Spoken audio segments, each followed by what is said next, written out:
مجھے رات بھر چین سے نیند نہیں آئی کیونکہ مجھے حسن کے ساتھ سونے کی عادت ہو گئی تھی۔ بار بار اس کی چوں چوں کی آواز مجھے کان میں سنائی دیتی۔ میں ہڑبڑا کے اٹھ کے بیٹھ جاتی۔ مجھے لگتا جیسے حسن نے میرا دوپٹہ کھینچا ہے، اسے بھوک لگی ہے۔ اکثر وہ مجھے ایسے ہی جگاتا تھا۔ مجھے بار بار حسن کا ہی خیال آ رہا تھا۔ کئی بار میں اٹھ کے اپنے کمرے سے باہر آئی، زید کے کمرے کے سامنے کھڑی ہو گئی کہ شاید حسن کے رونے کی آواز آئے تو میں دروازہ بجا کے حسن کو لے لوں، لیکن اندر بالکل خاموشی تھی۔ میں واپس کمرے میں آ گئی۔ میں بے حد بے چین تھی۔ پتہ نہیں کب میں گہری نیند میں گئی۔ صبح میری آنکھ کچھ دیر سے کھلی۔ میں نے گھڑی دیکھی تو اس وقت تک زید آفس جا چکا ہوتا تھا۔ میں کمرے سے باہر آئی، ملازمہ کو پکارا تو وہ کچن سے باہر آئی۔ میں نے کہا حسن کہاں ہے، کیونکہ وہ مجھے لاؤنج میں کہیں نظر نہیں آ رہا تھا۔ ملازمہ کہنے لگی زید صاحب اسے اپنے ساتھ آفس لے گئے ہیں۔ میں حلق کے بل چیخی تھی، آفس؟ مگر کیوں؟ مجھے حیرت کا جھٹکا لگا تھا۔ آج تک تو وہ کبھی حسن کو آفس لے کے نہیں گیا تھا۔ میں نے فوراً سے زید کا نمبر ملایا۔ ملازمہ مجھ سے ناشتے کا پوچھنے لگی۔ میں نے کہا کچھ نہیں کھانا مجھے زید پہ غصہ آیا تھا۔ کیوں لے کے گیا تھا اسے آفس؟ زید نے چوتھی بیل پہ فون اٹھایا۔ جی مس آیت، فرمائیے۔ میں نے کہا آپ حسن کو آفس کیوں لے کے آئے ہیں؟ وہ کہنے لگا میرا بچہ، میری مرضی۔ یہ سن کے مجھے تپ سی چڑھ گئی۔ میں نے کہا اوکے۔ میں پورا دن بے چین رہی۔ میرا دن کاٹنا مشکل ہو گیا۔ مجھے حسن کی بہت زیادہ عادت ہو گئی تھی۔ اس کی چھوٹی چھوٹی شرارتیں کرنا یاد آ رہا تھا۔ وہ میری باتوں کو سمجھتا تھا، میرے بہتے آنسوؤں کو صاف کرتا تھا۔ وہ مجھ سے بے لوث محبت کرتا تھا، اور مجھے لگتا تھا کہ میں اس کی ماں ہوں، اس کی حقیقی ماں ہوں۔ بے شک وہ کبھی میرے وجود کا حصہ نہیں رہا تھا، لیکن یہ سچ ہے کہ وہ میرے لیے میرا سب کچھ تھا۔ شام 6-7 بجے کا انتظار کرنا میرے لیے کسی عذاب سے، کسی کڑے امتحان سے کم نہیں تھا۔ جیسے ہی باہر زید کی گاڑی کا ہارن بجا، میں بھاگتے ہوئے لاؤنج سے باہر آئی تھی۔ گاڑی پورچ میں کھڑی ہوئی، حسن زید کی گود میں بیٹھا ہوا تھا۔ میں فوراً سے اس کی گاڑی کے پاس بھاگ کے گئی۔ جیسے ہی دروازہ کھلا میں نے اس کی گود سے حسن کو پکڑا اور اپنے سینے سے بھینچ لیا۔ میں اسے چومنے لگی، اسے پیار کرنے لگی۔ وہ بھی ٹوٹے پھوٹے لفظوں سے شاید مجھے یہ سمجھانے کی کوشش کر رہا تھا کہ اس نے بھی مجھے اتنا ہی مس کیا ہے۔ وہ میرے رخسار پہ چوم رہا تھا، اپنے دونوں چھوٹے چھوٹے بازو میرے کندھوں پہ، میری گردن کے ساتھ حمائل کر چکا تھا۔ وہ میرے ساتھ لگ گیا تھا۔ ایک عجیب سا قرار تھا جو مجھے اسے اپنے ساتھ لگا کے ملا تھا۔ زید گاڑی سے اترا، گاڑی کا دروازہ بند کیا۔ میں نے بڑے غصے سے اسے دیکھا تھا۔ میں نے کہا آپ اسے ساتھ لے کے کیوں گئے تھے؟ لیکن اس نے میری بات کا جواب نہیں دیا۔ تیز قدم اٹھاتا ہوا لاؤنج کے اندر چلا گیا۔ میں بھی اس کے پیچھے اندر آئی۔ میں نے کہا آپ کو احساس ہے چھوٹے سے بچے کے ساتھ آپ کیا ظلم کر رہے ہیں؟ اسے اس کی ماں سے جدا کر رہے ہیں۔ آپ کو اندازہ ہے میں نے پورا دن کیسے گزارا ہے، اور میرے بچے نے میرے بغیر کیسے گزارا ہے؟ مجھے اندازہ نہیں تھا کہ آپ اتنے بے حس بھی ہو سکتے ہیں۔ میری بات پہ اس نے پلٹ کے مجھے دیکھا، پھر کہنے لگا مجھے اپنے بیٹے کو اپنی عادت ڈالنی ہے تاکہ جب تم اسے چھوڑ کے جاؤ تو اسے تکلیف ذرا کم ہو۔ رہ گئی تمہاری فکر اور تمہاری محبت تو یہ تمہاری ڈیوٹی میں شامل نہیں ہے۔ یہ سن کے مجھے تو آگ ہی لگ گئی۔ میں نے کہا آپ انسان نہیں ہیں، کسی پتھر کا مجسمہ ہے۔ آپ کے سینے میں دل اور احساس ہے ہی نہیں جو محبت کو سمجھ سکے۔ میں پھٹ پڑی تھی۔ روتے ہوئے میں اپنے کمرے میں چلی گئی۔ حسن کافی دیر میرے ساتھ لگا رہا، مجھ سے اپنی خاموش زبان اور ٹوٹے لفظوں سے باتیں کرتا رہا۔ حسن کی ایک دن کی جدائی نے مجھے یہ بتا دیا تھا کہ وہ میرے لیے کیا ہے۔ کاش کہ زید بھی یہ کہہ دیتا، تھوڑی سی محبت وہ بھی دکھا دیتا، لیکن نہیں۔ اس کی انا، اس کا غرور اسے کہاں اس بات کی اجازت دے گا۔ یہ شخص محبت کے قابل ہی نہیں ہے۔ میں نے رات کا کھانا بھی ڈائننگ ٹیبل پہ نہیں کھایا۔ مجھے زید پہ اتنا غصہ آ رہا تھا کہ میرا دل نہیں چاہ رہا تھا کہ اس کی شکل بھی دیکھوں۔ پوری رات حسن میرا ہاتھ پکڑ کے سویا رہا اور میں نے اسے اپنے ساتھ لگائے رکھا۔ کہیں نہ کہیں اس کو بھی یہ وہم تھا کہ کہیں اس کا باپ اسے مجھ سے چھین کے نہ لے جائے، اور میرے اندر بھی یہی خوف تھا۔ اگلے روز میں جان بوجھ کے دیر سے اٹھی تھی تاکہ زید آفس جا چکا ہو۔ حسن اٹھ گیا تھا، میں اسے باہر لے کے آئی تاکہ حسن کو ناشتہ دوں اور خود بھی کروں۔ کچن میں گئی تو ملازمین دوپہر کے کھانے کی تیاری کر رہے تھے۔ میں نے ناشتہ خود بنایا، حسن کو بھی کروایا۔ پورا دن میرا حسن کے ساتھ گزرا۔ اب وہ فٹ بال بھی میرے ساتھ کھیلنے لگا تھا۔ وہ میری طرف فٹ بال پھینکتا تھا اور میں اس کی طرف، اور پھر وہ بھاگا جاتا تھا اور فٹ بال پکڑ کے لاتا تھا۔ میری زندگی میں اگر کوئی خوشی باقی تھی تو وہ صرف حسن کی تھی۔ شام کو جیسے ہی زید کے آنے کا ٹائم ہوا، میں حسن کو لے کے کمرے میں چلی گئی، لیکن تھوڑی دیر بعد میرے دروازے پہ دستک ہوئی۔ اس بار میں نے دروازہ لاک کیا تھا۔ زید باہر کھڑا تھا، کہنے لگا آیت دروازہ کھولو اور میرا بیٹا مجھے دو۔ میں نے کوئی جواب نہیں دیا۔ اس نے پھر سے دروازہ کھٹکھٹایا، کہنے لگا تمہیں میری آواز نہیں آ رہی؟ دروازہ کھول رہی ہو یا پھر میں توڑ دوں؟ میں بڑے غصے سے اٹھی اور دروازہ کھول دیا۔ وہ کہنے لگا پیچھے ہٹو۔ میں نے کہا آپ اسے رات کو اپنے پاس نہیں رکھیں گے۔ میں نے اسے راستہ دیتے ہوئے کہا تھا۔ اس نے چپ چاپ حسن کو گود میں لیا اور باہر آ گیا۔ کھانا میں نے مجبوراً ٹیبل پہ بیٹھ کے کھایا۔ اس بار وہ حسن کو گود میں بٹھائے کھانا کھلا رہا تھا۔ جیسے ہی وہ کھانا کھانے کے بعد اٹھ کے کھڑا ہوا اور حسن کو اپنے کمرے میں لے جانے لگا تو میں اس کے سامنے جا کے کھڑی ہو گئی۔ میں نے کہا اسے مجھے دے۔ کہنے لگا جی نہیں، یہ میرے ساتھ سوئے گا۔ میں آہستہ آہستہ اپنے بیٹے کو تم سے دور کرنا چاہتا ہوں۔ میں نہیں چاہتا کہ وہ تمہارا عادی ہو جائے۔ کل وہ میرے ساتھ آفس بھی جائے گا۔ یہ کہہ کے وہ اپنے کمرے میں چلا گیا۔ اس سے پہلے کہ وہ دروازہ بند کرتا میں نے کہا ٹھیک ہے، اگر کل حسن آفس جائے گا تو پھر میں بھی گھر پہ نہیں رہوں گی۔ میں حمزہ سے ملنے چلی جاؤں گی کیونکہ میرا کام یہاں پہ حسن کو سنبھالنا ہے۔ جب حسن آپ کے ساتھ ہے تو پھر میرا یہاں کوئی کام نہیں ہے۔ میری اس بات پہ وہ کمرے میں نہیں جا پایا، دروازہ بھی بند نہیں کر پایا۔ کچھ دیر وہ وہیں کھڑا رہا، اس کے بعد اپنے کمرے میں جا کے زور سے دروازہ بند کیا۔ پتہ نہیں مجھے اتنا ایٹیٹیوڈ کیوں دکھا رہا تھا۔ میں اپنے کمرے میں چلی گئی۔ میں سوچ چکی تھی کہ پورا دن گھر سے باہر رہوں گی۔ میں نے فری کو کال کی۔ میں نے کہا کل کا دن میں تمہارے ساتھ گزاروں گی۔ وہ یہ سن کے خوش ہو گئی۔ وہ کہنے لگی زید ہارون نے تمہیں اجازت دے دی۔ میں نے کہا ہاں کل میری چھٹی ہے۔ میں رات کو کافی دیر تک فری سے باتیں کرتی رہی، اپنا دل بہلانے کی کوشش کرتی رہی۔ پھر اگلے روز صبح ہی صبح زید کے اٹھنے سے پہلے میں تیار ہو کے گھر سے جا چکی تھی۔ یہاں تک کہ ناشتہ بھی میں نے فری کے ساتھ اس کے گھر پہ کیا تھا۔ اس کا شوہر کافی اچھے مزاج کا تھا۔ ناشتے کے بعد وہ اپنے آفس چلا گیا۔ پورا دن میں فری کے ساتھ رہی، پرانی باتیں کرتی رہی، دوپہر کا کھانا بھی کھایا، رات تک میں وہیں رہی۔ رات کے 11 بجے دونوں میاں بیوی نے آئس کریم کھلا کے مجھے گھر تک ڈراپ کیا۔ ان کے جانے کے بعد میں نے دروازے کی ڈور بیل بجائی۔ چوکیدار نے مجھے دیکھ کے دروازہ کھول دیا۔ میں اندر آئی، دیکھا تو پورے لاؤنج میں سناٹا مچا ہوا تھا۔ زید اپنے نائٹ سوٹ میں باہر لاؤنج میں بیٹھا ہوا تھا۔ سامنے ٹیبل پہ ایش ٹرے رکھی ہوئی تھی، اپنے دونوں پاؤں سینٹرل ٹیبل پہ رکھے تھے اور سگریٹ پی رہا تھا۔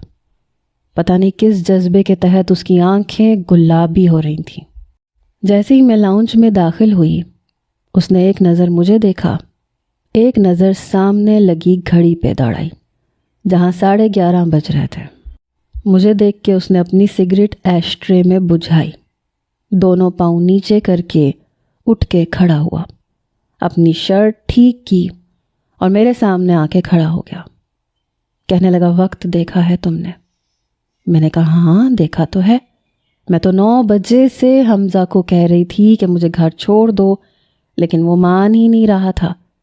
اب بڑی مشکل سے اس نے میری جان چھوڑی ہے، اور پھر اس کی سنگت میں وقت گزرنے کا مجھے پتہ ہی نہیں چلا۔ میں بہت تھک گئی ہوں، سونا چاہتی ہوں۔ یہ کہہ کے جیسے ہی میں اپنے کمرے کے پاس گئی، کمرے کے دروازے کا نوب گھمایا تو میرا کمرہ لاک تھا۔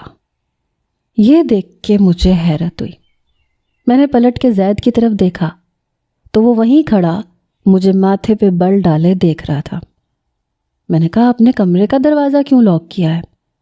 وہ کہنے لگا تمہاری ڈیوٹی میرے بیٹے کو سنبھالنے کی ہے اور وہ میرے کمرے میں رہے گا، اس لیے اسے سنبھالنے کے لیے تمہیں میرے کمرے میں رہنا پڑے گا۔ اس کی بات پہ میں نے تیکھی نظر اس پہ ڈالی۔ میں نے کہا جی نہیں، میں آپ کے کمرے میں نہیں جاؤں گی، مجھے چابی دیں، مجھے اپنے کمرے میں سونا ہے۔ وہ کہنے لگا اس گھر کا ہر کمرہ لاک ہے آیت، سوائے میرے کمرے کے، تمہارے لیے بس اسی ایک کمرے کا دروازہ کھلا ہے، جب چاہے اندر آ جانا ورنہ تمہاری مرضی ہے۔ یہ کہہ کے وہ اپنے کمرے میں چلا گیا۔ میں کچھ دیر وہیں لاؤنج میں بیٹھی رہی۔ آخر یہ شخص چاہتا کیا تھا؟ نہ مجھے چھوڑنے کو تیار تھا نہ اپنانے کو، اور اب مجھے واقعی میں نیند آ رہی تھی۔ میں اٹھ کے کھڑی ہوئی، اس کے کمرے کا دروازہ کھولا تو سامنے بیڈ پہ حسن سو رہا تھا اور اس کے برابر میں زید لیٹا تھا۔ حسن کی بائیں جانب بیڈ خالی تھا۔ میں نے اندر آ کے دروازہ بند کیا۔ میں یہی سوچ رہی تھی کہ صوفے پہ لیٹ جاؤں، لیکن جب نظر کمرے کی بائیں جانب پڑی جہاں صوفہ رکھا تھا تو وہ جگہ خالی تھی، صوفہ غائب تھا۔ میں زید کے پاس آ کے کھڑی ہو گئی۔ میں نے کہا آپ چاہتے کیا ہیں مسٹر زید؟ کیوں مجھے پریشان کر رہے ہیں؟ اس نے رخ میری جانب نہیں موڑا۔ کہنے لگا میں نے کیا کیا ہے؟ میں نے کہا میرے کمرے کی چابی کہاں ہے؟ وہ کہنے لگا آیت تم اپنے ہی کمرے میں کھڑی ہو، شور مت کرو، بڑی مشکل سے حسن کو سلایا ہے۔ میں نے کہا صوفہ کیوں اٹھوایا ہے آپ نے؟ میں کہاں سوؤں گی؟ میری بات پہ کہنے لگا اتنا بڑا بیڈ نظر نہیں آ رہا تمہیں؟ بڑے آرام سے تم یہاں سو سکتی ہو۔ میں نے کہا نہیں، مجھے بیڈ پہ نہیں سونا۔ میری بات سن کے کہنے لگا تمہاری مرضی ہے، شور مت کرو، حسن جاگ گیا تو میں تمہارے ساتھ بہت برا پیش آؤں گا۔ بڑے غصے سے بول رہا تھا۔ میں چپ چاپ بیڈ کی دوسری جانب لیٹ گئی۔ اس سے پہلے کہ میں مخالف سمت رخ موڑتی، زید نے میرا ہاتھ پکڑ لیا۔ میں بری طرح سے چونکی تھی۔ میں نے کہا یہ کیا بدتمیزی ہے؟ زید میرا ہاتھ چھوڑیں۔ میری بات پہ کہنے لگا شٹ اپ۔ میرا ہاتھ کھینچ کے وہ اپنے سر کے نیچے رکھ چکا تھا۔ میں نے کہا یہ آپ کیا کر رہے ہیں؟ کہنے لگا سونا چاہتا ہوں اس لیے اپنی بک بک بند کرو۔ میں نے کہا میرا ہاتھ چھوڑیں، میرا ہاتھ آپ کا تکیہ نہیں ہے۔ میری بات سن کے کہنے لگا شٹ اپ، مجھے ڈسٹرب مت کرو ورنہ میں رات بھر تمہیں سونے نہیں دوں گا۔ پتہ نہیں اس کی بات سن کے میری چلتی زبان بند ہوئی تھی۔ دل بڑی زور زور سے دھڑکا تھا۔ میں نے آنکھیں بند کر لی۔ میرے ہاتھ کی انگلیوں میں وہ اپنی انگلیاں پیوست کر چکا تھا۔ وہ سویا ہوا نہیں تھا، البتہ آنکھیں بند تھیں۔ میرا ہاتھ کبھی اپنے سینے پہ رکھتا، کبھی اپنے چہرے پہ۔ جان میری اس وقت نکلی جب میرے ہاتھ کو اس نے اپنے لبوں سے چھوا۔ میں ایک دم اچھل پڑی۔ میں نے اپنا ہاتھ کھینچنا چاہا لیکن اس نے مزید گرفت مضبوط کی۔ کہنے لگا کرنٹ کیوں لگ رہا ہے تمہیں؟ آیت پہلی بار تو میرا ہاتھ تمہارے ہاتھ میں نہیں ہے، پہلی بار تم نے ہی بڑے حق سے اپنا ہاتھ میرے ہاتھ میں لیا تھا۔ وہ رات یاد ہے یا بھول گئی ہو؟ بڑا جتانے والا انداز تھا۔ میں نے کہا مجھے یاد نہیں ہے، ہاتھ چھوڑیں پلیز۔ وہ کہنے لگا بہت شوق ہے تمہیں احسان چکانے کا۔ ایک احسان میں نے اس رات تم پہ ایک اور بھی کیا تھا۔ بہت سردی لگ رہی تھی تمہیں، کمبل کے اندر رہنے کے باوجود بھی ٹھنڈ کم نہیں ہو رہی تھی، یاد آیا؟ وہ اس رات کا ہر لمحہ مجھے یاد کروا رہا تھا۔ آج مجھے سردی لگ رہی ہے، بہت ٹھنڈ لگ رہی ہے، چلو شاباش میرا احسان پورا کرو۔ اس کی بات نے میرے ہوش اڑائے تھے۔ خوف کی ایک لہر میرے پورے وجود میں سرایت کر گئی۔ یہ کہہ کے اس نے میرا ہاتھ چھوڑ دیا اور اے سی اور بھی تیز کر دیا۔ پھر وہ اٹھ کے بیٹھ گیا۔ میرا دل بڑی زور سے دھک دھک کر رہا تھا جب وہ اپنی جگہ سے اٹھ کے بیڈ کی دوسری جانب آیا جہاں میں لیٹی تھی۔ میں فوراً سے اٹھ کے بیٹھ گئی۔ وہ کمفرٹر کھول چکا تھا۔ میں نے کہا زید آپ شاید ہوش میں نہیں ہیں، مجھے ایسا کچھ بھی یاد نہیں ہے۔ اس سے پہلے کہ میں بیڈ سے نیچے اترتی وہ میرے برابر میں آ کے لیٹ چکا تھا۔ میرا بازو پکڑ کے مجھے دوبارہ سے بیڈ پہ لٹا چکا تھا، مجھ پہ کمفرٹر دے کر اپنے بالکل قریب کیا۔ بہت سردی لگ رہی ہے آیت، یہ کہتے ہوئے وہ مجھے اپنے حصار میں لے چکا تھا۔ میں نے اس کے سینے پہ ہاتھ رکھ کے اپنی آنکھیں بند کر لیں۔ آنکھیں کھولو آیت، میں نے نفی میں سر ہلایا۔ آپ پلیز مجھ سے دور رہیں۔ کیوں؟ احسان چکانے کا بہت شوق ہے تمہیں، اب کیا تکلیف ہے؟ چکاؤ احسان، اس رات جس طرح میں نے تم پہ احسان کیا تھا۔ چلو شاباش، میرا احسان واپس کرو۔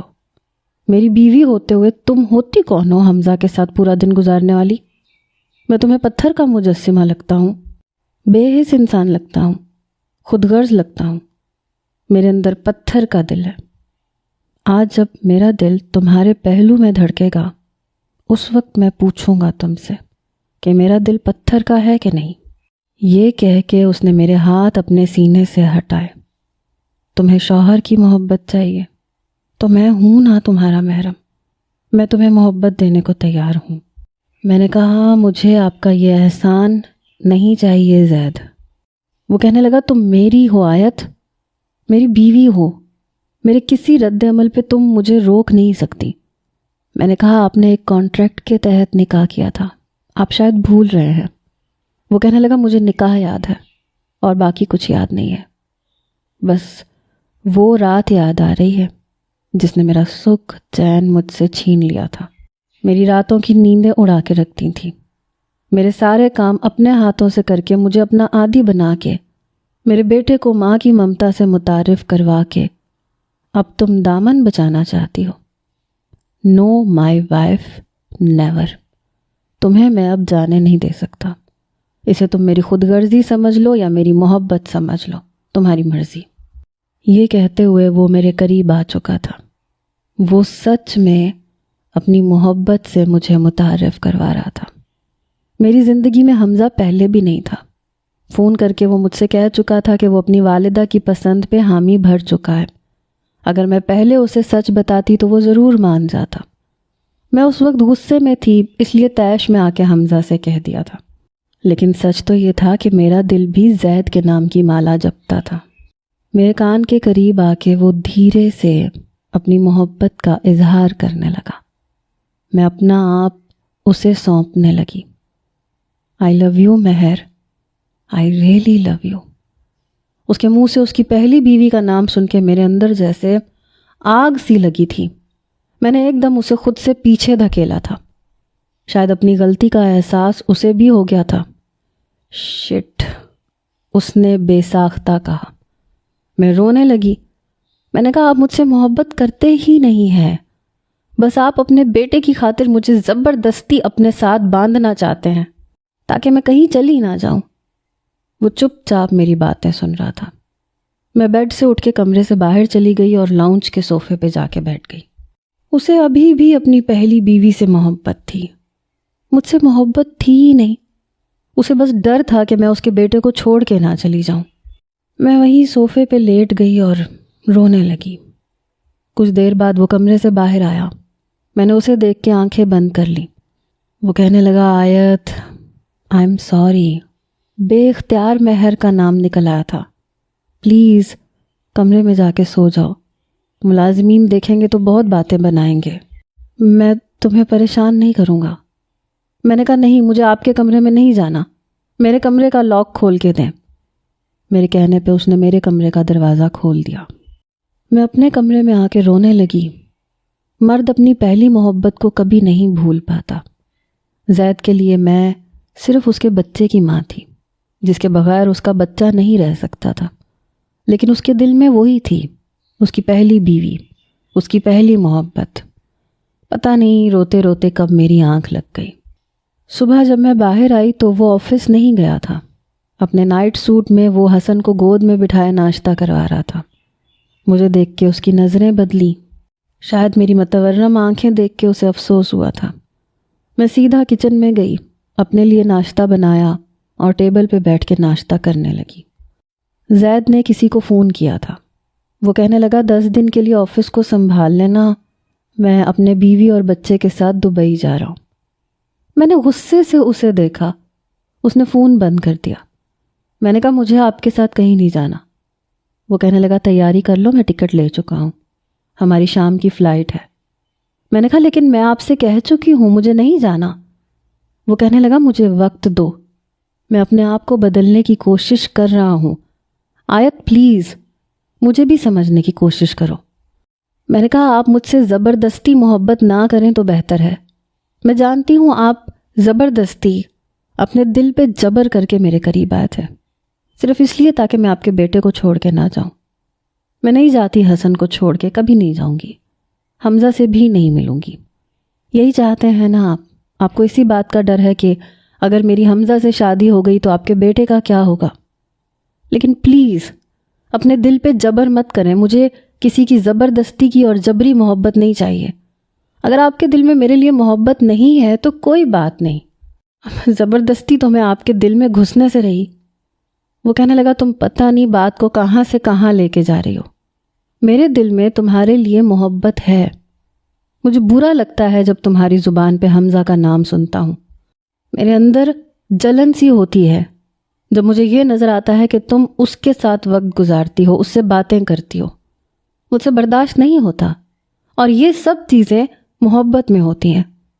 پتہ نہیں کیوں میرے منہ سے مہر کا نام نکل گیا، میں نہیں جانتا، لیکن اس کا مطلب یہ نہیں ہے کہ تم میرے لیے اہمیت نہیں رکھتی، تم میرے لیے بہت اہم ہو۔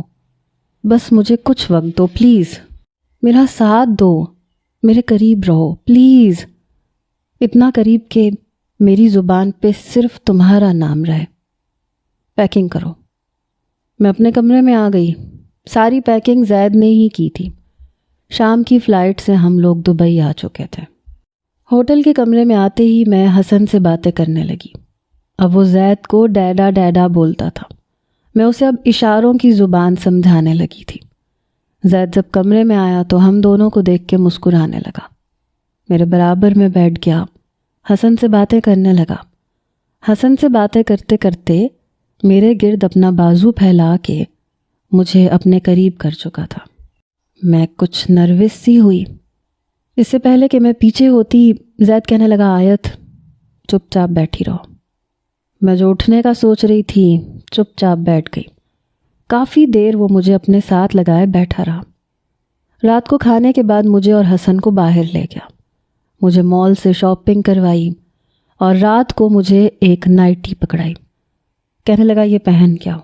میں نے کہا یہ عجیب سی ہے۔ کہنے لگا جانتا ہوں لیکن میرے سامنے پہن سکتی ہو تم۔ میں وہ نائٹی پہن کے آ چکی تھی۔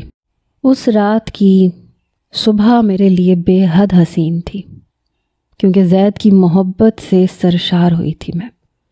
دبئی میں گزرے دن میرے لیے یادگار تھے۔ جب ہم واپس آئے تو اپنی اپنی زندگیوں میں مصروف ہو گئے۔ میں نے زید کے کمرے سے مہر کی ساری تصویریں ہٹا دی تھیں۔ رات کو جب وہ کمرے میں آیا تو دیواریں خالی دیکھ کے کچھ دیر چپ ہوا، لیکن مجھ سے وجہ نہیں پوچھی۔ میں زید کا بھی بہت خیال رکھنے لگی تھی، حسن کا بھی۔ میری زندگی مکمل تھی۔ ایک بار زید نے مجھے کچھ میڈیسن لا کے دی۔ میں نے کہا یہ کس چیز کی ہے؟ کہنے لگا مجھے مزید اولاد نہیں چاہیے۔ یہ سن کے مجھے کچھ حیرت ہوئی تھی۔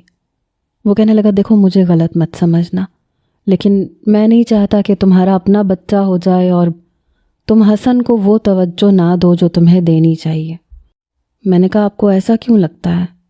وہ کہنے لگا ایسا ہوتا ہے، میں جانتا ہوں، جب تمہارا کل کو اپنا بچہ ہوگا تو تم حسن کو فراموش کر دو گی۔ میں نے کوئی جواب نہیں دیا۔ وقت یوں ہی گزرنے لگا۔ حیرت کا جھٹکا ہم دونوں کو اس وقت لگا جب 5 سال کی عمر تک پہنچ کر حسن نے باتیں کرنی شروع کر دیں۔ اسے ہلکا ہلکا سنائی بھی دیتا تھا۔ اسے لندن لے جا کر علاج کروایا، وہ اچھے طریقے سے سن لیتا تھا اور باتیں بھی کرتا تھا۔ پتہ ہی نہیں چلا کب وقت تیزی سے گزر گیا۔ اب وہ بڑا ہو چکا تھا مگر ابھی بھی میرے ہاتھ سے کھانا کھاتا تھا۔ میں نے کہا یونیورسٹی میں آ گئے ہو، کچھ تو شرم کرو، اب خود سے کھایا کرو۔ کل کو تمہاری شادی ہوگی تو کیا تب بھی میرے ہاتھ سے کھانا کھاؤ گے؟ میں نے اسے شرم دلانی چاہی۔ وہ کہنے لگا ہاں میری شادی ہو جائے گی تو بھی میں آپ کے ہاتھ سے کھانا کھاؤں گا، اور میری بیوی بھی آپ کے ہاتھ سے کھانا کھائے گی، اور جب میرے بچے ہوں گے نا موم، وہ بھی آپ کے ہاتھ سے کھانا کھائیں گے۔ مجھے اس معاملے میں بڑا ہونا ہی نہیں ہے۔ ہم دونوں ماں بیٹے کی محبت دیکھ کے زید کبھی کبھی مجھ سے کہتا تھا، آیت، شاید تم میری زندگی کی کوئی بہت بڑی نیکی تھی جو تم میری زندگی میں آئی۔ ہر عورت کو اولاد کی خواہش ہوتی ہے، لیکن تم نے میرے بیٹے کی خاطر بہت قربانیاں دی ہیں۔ میں نے کہا، آپ کا نہیں، میرا بیٹا۔ میری بات سن کے مسکرانے لگتا تھا۔ ایک بار حسن یونیورسٹی سے واپس آیا تو بے حد چپ سا تھا، پریشان بھی تھا۔ میں نے کہا، کیا ہوا تمہیں؟ کسی سے لڑائی کر کے آئے ہو کیا؟ اس نے مجھے کوئی جواب نہیں دیا، اپنے کمرے میں جا کے دروازہ زور سے بند کر لیا، اور ایسا پہلی بار ہوا تھا۔ میں فوراً سے اس کے پیچھے گئی۔ میں نے کہا، حسن، دروازہ کھولو، کیا ہوا ہے تمہیں؟ وہ کہنے لگا، مجھے پریشان مت کریں، مجھے اکیلا رہنے دیں۔ مجھے سمجھ نہیں آ رہی تھی اسے ہوا کیا ہے۔ پورا دن وہ اپنے کمرے میں بند رہا۔ رات کو جب زید واپس آیا تو میں رونے لگ چکی تھی۔ میں نے کہا، زید دیکھو نا، پتہ نہیں حسن کو کیا ہوا ہے، اپنے آپ کو کمرے میں بند کر کے بیٹھا ہے۔ زید نے دروازہ کھٹکھٹایا۔ وہ کہنے لگا، باہر آؤ، کیا ہوا ہے تمہیں؟ اس نے دروازہ کھولا، رو رو کے آنکھیں سرخ کر چکا تھا۔ یہ دیکھ کے میرا دل تڑپ اٹھا۔ میں نے کہا، کیا ہوا ہے تمہیں؟ وہ کہنے لگا، سچ سچ بتائیں، آپ میری موم نہیں ہیں کیا؟ آپ اس گھر میں صرف میری کیئر ٹیکر بن کے آئی تھیں؟ اس کی بات نے ہم دونوں کے ہوش اڑائے۔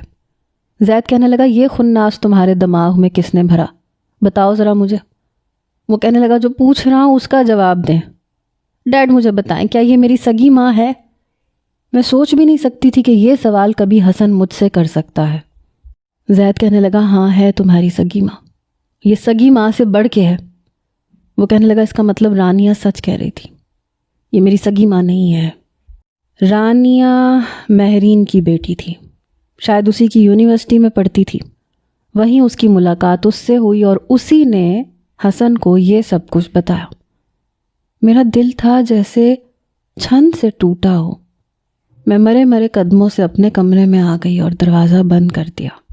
پتہ نہیں کیوں، لیکن آج میں پھوٹ پھوٹ کے رو رہی تھی۔ میں نے اپنی ساری زندگی جس بیٹے کے نام کر دی، آج بھی میں اس کے لیے سوتیلی تھی، اور اپنی سگی ماں کے لیے وہ آنسو بہا رہا تھا۔ شاید میں کہیں تھی ہی نہیں، نہ زید کی زندگی میں نہ حسن کی زندگی میں۔ زید نے مجھ سے اولاد اس لیے پیدا نہیں کی تاکہ اس کے بیٹے کے ساتھ میں سوتیلوں والا سلوک نہ کروں، اور آج اس نے کتنے آرام سے کہہ دیا کہ میں اس کی سگی ماں نہیں ہوں۔ کچھ دیر بعد دروازہ کھٹکا۔ میں نے جلدی سے اپنے ہاتھوں سے اپنے آنسو صاف کیے۔ کمرے میں حسن شرمندہ شرمندہ سا اندر آیا۔ رو رو کے اس نے بھی اپنی آنکھیں سرخ کر لی تھی۔ میرے پاس آ کے وہ زمین پہ بیٹھ گیا، اپنے دونوں بازو میرے گھٹنے پہ رکھ دیے۔ کہنے لگا، آپ رو رہی ہیں؟ میں نے آنسو صاف کیے۔ میں نے کہا، نہیں۔ کہنے لگا، آپ میری سگی ماں ہی ہیں۔ جو یہ کہتا ہے کہ آپ میری سگی ماں نہیں ہیں وہ جھوٹا ہے۔ صرف 9 ماہ اپنے وجود میں رکھ کے پیدا کرنے والی ہی سگی ماں نہیں ہوتی، وہ بھی ہوتی ہے جس نے ماں بن کے پالا، جو میرے لیے راتیں بھر جاگتی رہی، جس نے مجھے ماں کہنا سکھایا، جو راتوں کو میرے لیے جاگتی رہی اور پھر میری بیماری میں آنسو بہاتی رہی۔ میں لعنت بھیجتا ہوں ایسی لڑکیوں پہ جو مجھے آپ سے جدا کرنے کی کوشش کریں۔ مجھے رانیہ سے شادی نہیں کرنی، کیونکہ اس کی نظر میں آپ کی کوئی عزت نہیں ہے، آپ کی کوئی اہمیت نہیں ہے۔ شاید وہ رانیہ کو پسند کرتا تھا، لیکن جب اس نے یہ کہا کہ وہ کبھی بھی مجھے ساس کا درجہ نہیں دے گی، میری عزت نہیں کرے گی کیونکہ میں حسن کی سگی ماں نہیں ہوں، تو شاید یہ بات حسن سے برداشت نہیں ہوئی۔ میں شاید غلط سوچ رہی تھی۔ وہ رو رہا تھا، میرے دونوں ہاتھ پکڑ کے چوم رہا تھا، ابھی بھی لگتا تھا جیسے چھوٹا سا بچہ ہو۔ میں نے اس کے آنسو صاف کیے اور اس نے میرے۔ کون کہتا ہے کہ قربانی دی جائے تو اس کا صلہ نہیں ملتا؟ حسن نے میری پسند سے شادی کی تھی، اور ابھی بھی وہ میری ویسے ہی عزت کرتا ہے، محبت بھی ویسے ہی کرتا ہے۔ 2 بچوں کا باپ بن چکا ہے، لیکن ابھی بھی کھانے کی پلیٹ میرے سامنے رکھ کے کہتا ہے کہ کھانا آپ کے ہاتھ سے کھاؤں گا۔ رشتے محبتوں سے جڑتے ہیں، اور جب محبت پروان چڑھ جائے تو پھر سگا اور سوتیلا نہیں رہتا، بس محبت رہ جاتی ہے۔ آپ کا اس بارے میں کیا خیال ہے؟